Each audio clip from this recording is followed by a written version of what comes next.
And so if you think about the great mediators throughout history, this is really Qatar's moment.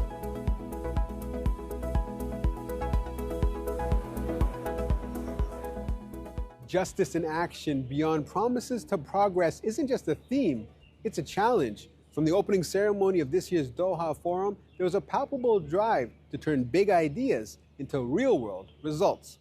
Leaders from around the world gathered in Doha to take on the most pressing global challenges, from conflict resolution and economic inequality to humanitarian crises and a rapidly shifting geopolitical landscape. What gave me hope is to see all those policymakers in one room, in Doha Forum, discussing these kind of pressing issues. And this is what we are trying to promote and to encourage everyone to do, is to meet, to have dialogue, and to go out of this Doha Forum with very good results and continue their partnership in the future. Well, this is my first forum here in Doha, and I'm positively impressed by, first of all, the size of the event is one of the biggest I have ever been to, but also the quality of participants. I think it's important in these global events that you have different angles coming in, and clearly Doha is a hub for bringing together different viewpoints, and I'm very happy to contribute to the European viewpoint of the whole business. Many senior diplomats and international officials praised Qatar's growing reputation as an impartial mediator, grounded in international law, focused on protecting civilians, and paving the way for negotiated solutions.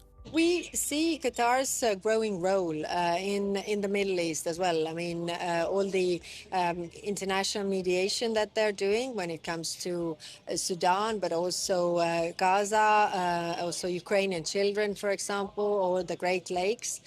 So we see that we have a lot of things where we can work together. Of course, not only on peace and security matters, but also other matters like trade, economic relations, innovation, technology that we can build up.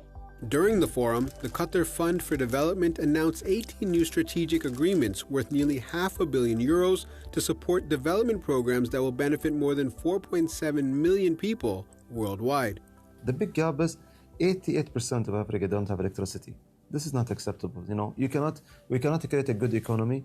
We cannot create, for agriculture, how supply waters. Without electricity, we cannot have good education, good health. There are major things that we need to tackle, on the big scale infrastructures that we can support it. And additional to that, how can we work on the soft component, education, health, economic empowerment. This is our focus now. The future is looking for how we can support these major things on the electricity and energy, because this is need a lot of support, from our partners.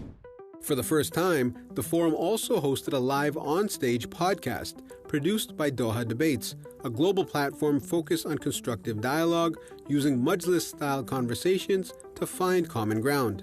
So when people think of debate, they actually now think of the talking heads on TV who yell at each other and who try to score points against each other. It's like a boxing match. Right. It's a gladiator fight. Doha Debates is entirely against this. We're based on the Majlis style of debate. The idea is to seek truth.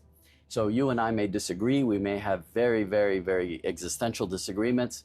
How are we going to address those? We're going to address them by respecting each other as human beings and having a meaningful, deep-seated conversation that explores the topic from multiple issues. Much of this year's discussion centered on the Gaza conflict and Qatar's mediation efforts, with several speakers calling for deeper recognition of Doha's role and greater engagement from European institutions. With all the conflicts that we had, with all the events that we had during the year, this Doha Forum basically just bring us the solutions, bring us the conclusions, and I do believe that the partnerships that we sign this year with the European Union will be a successful one. From mediation tables to development pledges, the message here is clear. Progress only happens when conversations turn into commitments.